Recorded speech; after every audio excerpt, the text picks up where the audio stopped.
This was one of Ronald's favorite songs and one of my most cherished memories. He owned a red convertible Mustang. We used to ride around with the top down, blaring the song as loud as it could go. The wind flowed through our hair, and we flourished in love. Our daily car ride would always take us to the McDonald's. We would then enjoy an ice cream cone together at the beach, watching the waves crash.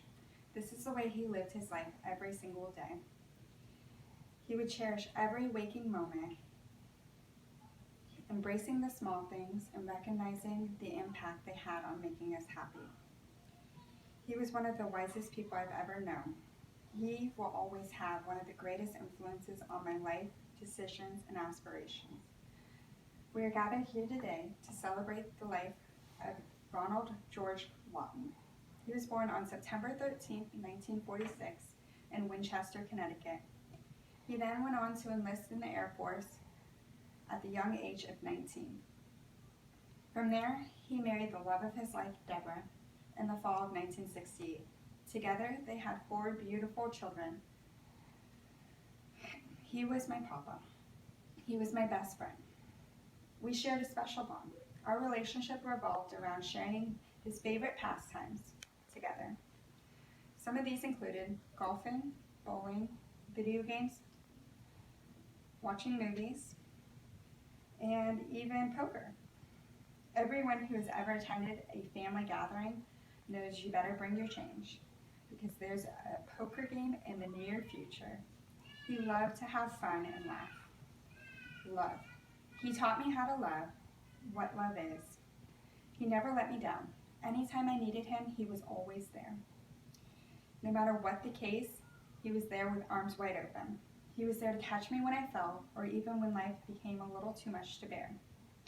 Every single night he made an effort to call me, no matter what. We would spend hours on the phone.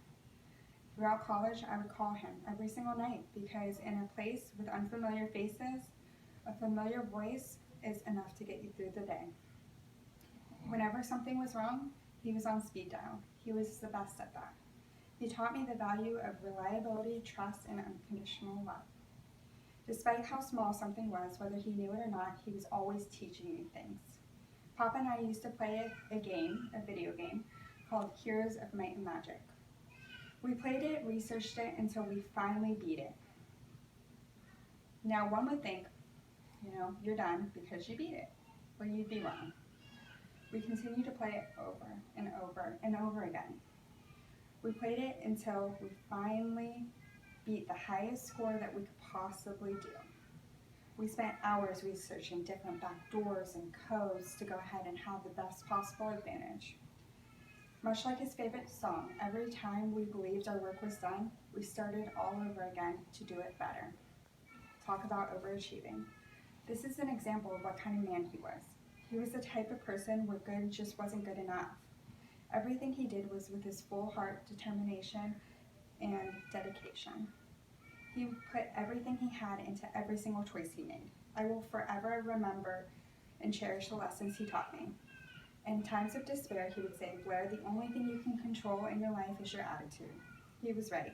We cannot control what happens to us, but we can control how we react to it. If he was here, I know he would want me to choose to celebrate his life rather than being sad that he's gone. I still talk to him every day because I know he's still with each and every one of us. If you look, he shows that he's still here. I see him right now. I see him in all of you. He will always remain with us and in our hearts. We love you, Papa.